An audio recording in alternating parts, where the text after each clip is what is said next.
Hello students, welcome to my class. আজি মই তোমালোকক 10.2 এক্সাৰসাইজৰ কোৱেশ্চন নম্বৰ 13 টো কৰাই দিম। এই কোৱেশ্চন নম্বৰ 13 টো হ'ল 10.2 এক্সাৰসাইজৰ অন্তিমটো কোৱেশ্চন। আজি এটো কৰাৰ লগে লগে 10.2 এক্সাৰসাইজ অৰ্থাৎ আমাৰ দশম অধ্যায় সাৰ্কেল অৰ্থাৎ বৃত্তটো আমি শেষ কৰিম। ঠিক আছে, তো কোৱেশ্চন নম্বৰ 13 টো আমি লৈছো। ইয়াত দিয়া আছে প্ৰমাণ কৰা যে এটা বৃত্তক স্পৰ্শ কৰি থকা এটা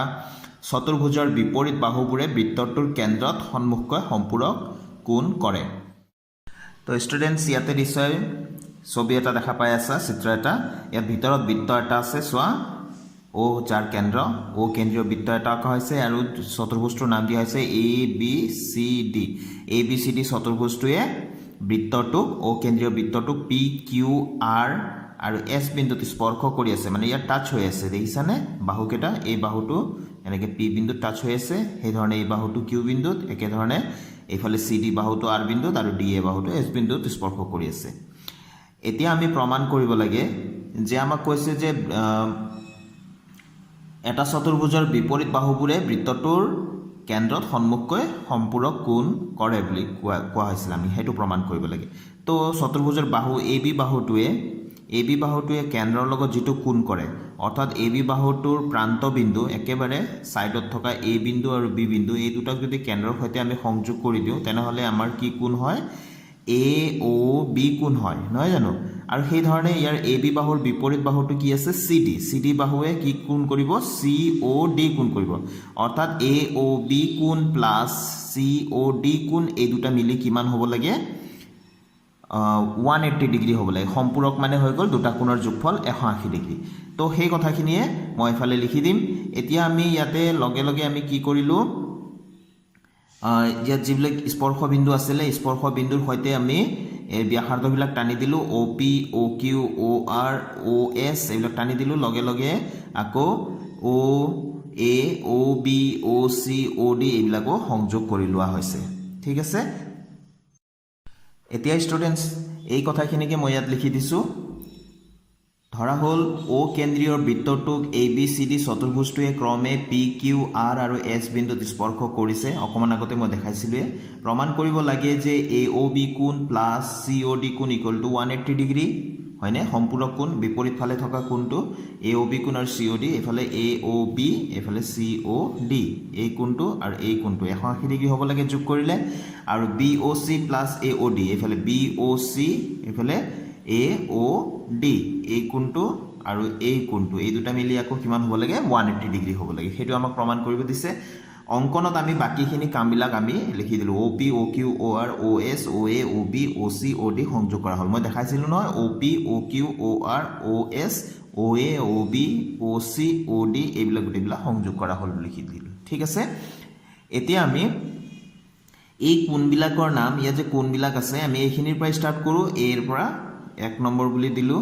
এইটো 2 নম্বৰ বুলি দিলোঁ, এইটো 3, এই কোনোটো লাগি থাকিব নালাগে, এইটো 4 বুলি দিলোঁ। ঠিক আছে, এইটো 5 বুলি দিলোঁ, এইটো 6 বুলি দিলোঁ, 6, এইটো 7, কোণবিলাকৰ নামবিলাক দি দিলোঁ। এইটো 8 বুলি আমি ক'লোঁ। ঠিক আছে, তো এইটো 8, এইটো লাগি থাকিব নালাগে। ঠিক আছে, তো এইবিলাক কোণবিলাকৰ নামবিলাক আমি দি দিলোঁ। এতিয়া আমি দুটা ত্ৰিভুজ আমি মন কৰিব লাগিব। তোমালোকে এটা কথা মনত ৰাখিলে সহজ হ'ব যে এই 1 নম্বৰ কোণ য'ত আছে এই ত্ৰিভুজটো, তাৰমানে এ অ' পি, আৰু ইফালে 8 নম্বৰ কোণ য'ত আছে নাম্বাৰ 8, এইটো যিটো এংগল আছে এ অ' এছ, এই দুটা ত্ৰিভুজ আমি সৰ্বসমতা প্ৰমাণ কৰিম। ঠিক আছে, কিয় কৰিম তোমালোকে এতিয়া গম পাই যাবা। তো ষ্টুডেণ্টছ মই প্ৰমাণত লিখি দিলোঁ ত্ৰিভুজ এ অ' পি আৰু ত্ৰিভুজ এ অ' এছত। ত্ৰিভুজ এ অ' পি আৰু ত্ৰিভুজ এ অ' এছত আমি কি কি পাওঁ? A P equal to A S, A P equal A S কিয় হয়? যিহেতু বহিবিন্দুৰ পৰা বৃত্তলৈ টনা স্পৰ্শক দুডালৰ দৈৰ্ঘ্য সমান। বহিবিন্দু বাহিৰা এটা বিন্দুৰ পৰা এই বৃত্তটোলৈ, যিটো বৃত্ত দেখি আছোঁ ন, বৃত্তলৈ টনা স্পৰ্শক এইটো এ পি এডাল হয়, ইফালে এ এছ এডাল। স্পৰ্শ বিন্দুলৈকে আমি পি আৰু এছ স্পৰ্শ বিন্দু সেইখিনিলৈকে এই দুডালৰ দৈৰ্ঘ্য সদায় সমান হ'ব 10.2 উপপাদ্য মতে। তাৰপিছত ইয়াতে এ অ' আৰু এ অ' দুইটা ত্ৰিভুজে ব্যৱহাৰ কৰি আছে এ অ'টো, এই বাহুটো, গতিকে এইটো সাধাৰণ বাহু। 3 নম্বৰটো অ' পি আৰু ইফালে অ' এছ, এই দুটা বাহু সমান হ'ব কিয়নো একে বৃত্ত অ' পি আৰু এ এছ এই দুডাল হ'ল এই বৃত্তটোৰ ব্যাসাৰ্ধ। গতিকে একে বৃত্তৰ ব্যাসাৰ্ধবিলাক সদায় সমান গতিকে একে বৃত্তৰ ব্যাসাৰ্ধ বুলি লিখি দিছোঁ যেহেতু এই দুটা সমান হ'ব তো এতেকে ত্ৰিভুজ AOP আৰু ত্ৰিভুজ AOS কি শৰ্তমতে বাহু বাহু বাহু শৰ্তমতে সৰ্বসম হ'ব এটা ত্ৰিভুজৰ তিনিটা বাহু আনটো ত্ৰিভুজৰ তিনিটা বাহুৰ সৈতে সমান হ'ল নহয় জানো ইয়াৰ পৰা আমি কি প্ৰমাণ কৰি ৰাখিম এতেকে এইটো 1 নম্বৰ কোণটো 8 নম্বৰ কোণ এই দুটা কোণ সমান হ'ব বুলি আমি প্ৰমাণ কৰি থম এইটো ত্ৰিভুজৰ 1 নম্বৰ কোণ আমি লিখিব পাৰো AOP বুলি এইটো কোণ আমাৰ সময় নষ্ট হ'ব এটো কৰিলে নহয় জানো এইকাৰণে 1 নম্বৰ কোণ আমি নাম দি থৈছিলো আৰু ইফালে AOS মানে 8 নম্বৰ কোণ নাম দি থৈছিলো গতিকে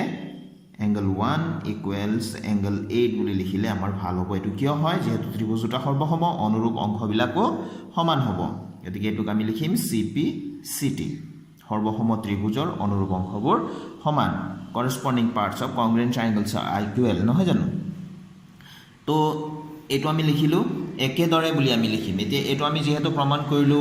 angle 1 equal to angle 8 মানে 1 নম্বৰ কোণটো আৰু 8 নম্বৰ কোণটো সমান বুলি আমি প্ৰমাণ কৰিলো তেনেহলে বাকি কেটা আমি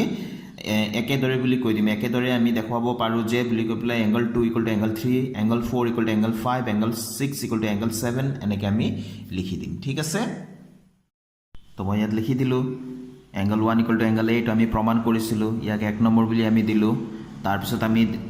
একেলগে দেখাব পাৰো আমি সিৰিয়ালি মই অকমান আগতে কৈছিলো angle 1 equal to angle 8 2 3 সমান হ'ব 4 5 সমান হ'ব 6 7 সমান হ'ব এইবিলাক কথা আমি ইয়াত লিখি দিলো angle 2 equal to angle 3 angle 4 equal to angle 5 angle 6 equal to angle 7 এখিনি লিখি দিলো এটুক আমি 2 বুলি দিলো এটু 3 বুলি দিলো এটুক আমি 4 বুলি দিলো এতিয়া আমি এটা কথা জানো যে যিকোনো এটা বিন্দুত সম্পূৰ্ণ কোণৰ মান তাৰমানে আমি ধৰি লৈছো এটো এটা বিন্দুত যদি এইটো বিন্দুৰ মাজেৰে যদি এনেকৈ সৰল ৰেখা এডাল গৈছে বা সৰল ৰেখা এডালৰ যিকোনো এটা বিন্দুত এফালে সম্পূৰ্ণ কোণ কিমান 180 ডিগ্ৰী এটো আমি জানো হয়নে তাৰছত এফালে যদি 180 হয় এইফালেও 180 হ'ব তাৰ মানে এইখিনিৰ পৰা এইখিনিলৈ সম্পূৰ্ণ কৰিলে কিমান হ'ব 180 সম্পূৰ্ণ যদি কৰো কিমান হ'ব 360 তো এটা বিন্দুত যিকোনো এটা বিন্দুত সম্পূৰ্ণ কোণৰ মান এপাক যদি সম্পূৰ্ণ কৰে তেনেহলে সম্পূৰ্ণ কোণৰ মান কিমান হয় 360 অৰ্থাৎ ইয়াত যিমান কোণ আছে গুটেকেটা প্লাস কৰিলে আমাৰ কিমান হ'ব লাগিব 360 সেই কথাটোকে এতিয়া আমি লিখিম তো এয়া মই লিখি দিলো যেহেতু এটা বিন্দুত সম্পূৰ্ণ কোণৰ মান 360 ডিগ্ৰী এতেকে O বিন্দুত সম্পূৰ্ণ কোণৰ সমষ্টি সম্পূৰ্ণ যিমানটা কোণ আছে গুটে সৰু সৰু কোণ গুটেকেটা কোণ যোগ কৰিলে কিমান পাব লাগিব 360 ডিগ্ৰী অৰ্থাৎ O বিন্দুত কি কি কোণ আছিল 1 নম্বৰ কোণ 2 নম্বৰ কোণ 3 নম্বৰ কোণ 4 নম্বৰ কোণ 5 নম্বৰ কোণ 6 নম্বৰ কোণ 7 নম্বৰ কোণ 8 নম্বৰ কোণ এই গুটেকেটা কোণ যোগ কৰিলে কিমান পাবই লাগিব আমি 360 হ'বই এটো কোনো কথাই নাই নহয় জানো গতিকে ইয়াত এতিয়া আমি 1 নম্বৰ কোণ আৰু 8 নম্বৰ কোণ এই দুটা সমান আছিল গতিকে এই দুটাক আমি একেলগে লিখি দিম angle 1 plus angle 8 এই দুটাক আমি একেলগে লিখিলো ব্ৰেকেট দিলে হল নিদিলে হল আৰু ইফালে angle 2 plus angle 3 একেলগে লিখিলো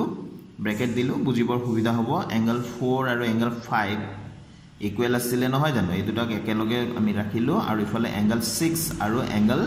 7 এই দুটা ইকুৱেল আছিল এই দুটাক আমি একগোট কৰি ৰাখিলো ঠিক আছে তো angle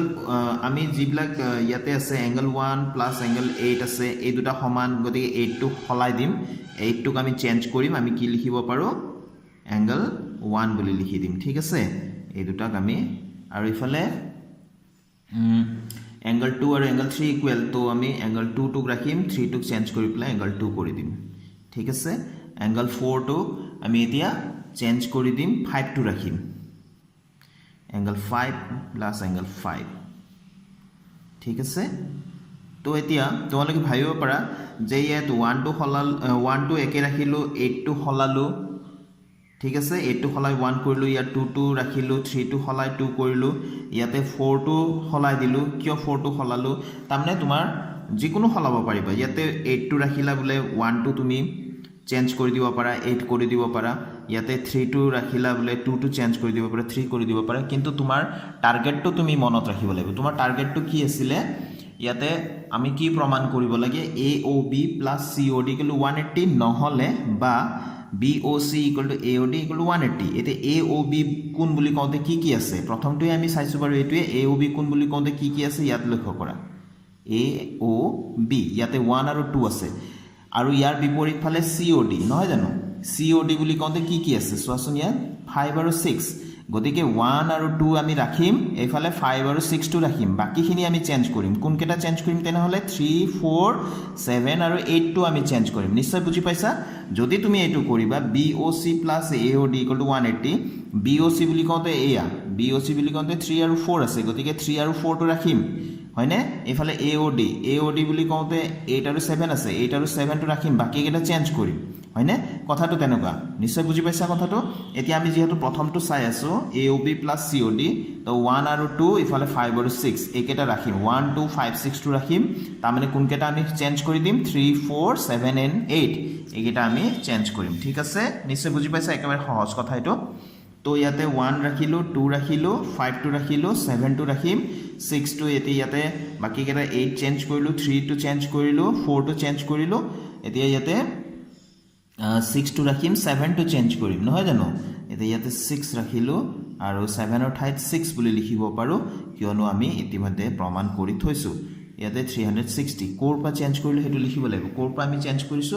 এইকেটা ৰিলেচনৰ পা আমি চেঞ্জ কৰিছো নহয় জানো 1 2 3 4 ৰ পা গতিকে ইয়াত লিখি দিব লাগিব কোৰ পা চেঞ্জ কৰিলো 1 2 3 4 ৰ পৰা বুলি লিখি দিম আমি ঠিক আছে তো এতিয়া ইয়াতে 2 angle 1 + 2 angle 2 হল হয় না নহয় না এফালে 2 angle 5 পালো আৰু ইয়া 2 angle 6 পালো গুটেকেটা 2 তো এতিয়া গুটেকেটাত আমি 2 কমন লব পাৰো 2 কমন ললো ঠিক আছে এতিয়া আমি ইয়াত পালো angle 1 + angle 2 আৰু ইফালে angle 5 + angle 6 একেটা পালো হয়নে ইফালে 360 ডিগ্ৰী এই 2 টো আমি সাইড চেঞ্জ কৰি 360 তলত আনিবও পাৰো তাৰপিছত angle 1 + angle 2 হলে কি হয় আমি ভালকে চাও এটা চিত্ৰত আকো angle 1 আৰু angle 2 এই দুটা মিলি সম্পূৰ্ণ AOB হয় ইফালে 5 আৰু 6 মিলি কি হয় COD গতিকে আমি পাই গলো হয়নে তো এটো 2 দি আমি ইফালে কাটিয়ে দিব পাৰো এটো যেহেতু তলতে যাব 180 হ'ব 2 দি ডিভাইড কৰিলে angle 1 + angle 2 হলে কি হয় এটো therefore লিখি দিম এটো angle AOB আৰু ইফালে এটো দুটা মিলিলে কি হয় angle COD ইফালে কিমান পালো 180 ডিগ্ৰী হয়নে তো একেদৰে আমি দেখাব পাৰো বুলি লিখি দিম তো স্টুডেন্টস আমি লিখি দিলো একেদৰে আমি দেখুৱাব পাৰো BOC কোণ + AOD কোণ = 180 ডিগ্ৰী তো এই দুটাই আমি প্ৰমাণ কৰিব লগা আছিল নহয় জানো এটা আমি প্ৰমাণ কৰি দেখুৱাম আৰু নেক্সটটো তো একে ধৰণৰে হ'ব গতিকে আমি ইয়াত লিখি দিম একেদৰে আমি দেখাব পাৰো যে এটো আমি লিখি দিলে হৈ গল ঠিক আছে তো এটো আমাৰ প্ৰমাণ কৰিব লগা আছিল শেষত আমি প্ৰমাণিত হল প্ৰুফড বুলি লিখি দিম ঠিক আছে এটো হৈ গল question number 13 যেটো 10.2 এক্সাৰসাইজৰ অন্তিমটো question আছিল তাৰ সমাধান ভেৰি ইম্পৰ্টেন্ট question এটো তোমালোকে ভালকৈ প্ৰেক্টিস কৰিবা তো স্টুডেন্টস ওপৰৰ পৰা এবাৰ তললৈ মই দেখাই দিছো তো আজিৰ ভিডিওটো মই এতে সামৰিছো আশা কৰো তোমালোকে এই ম্যাথছ টু question number 13 টো ভালকৈ বুজিব পাৰিছা তোমালোকে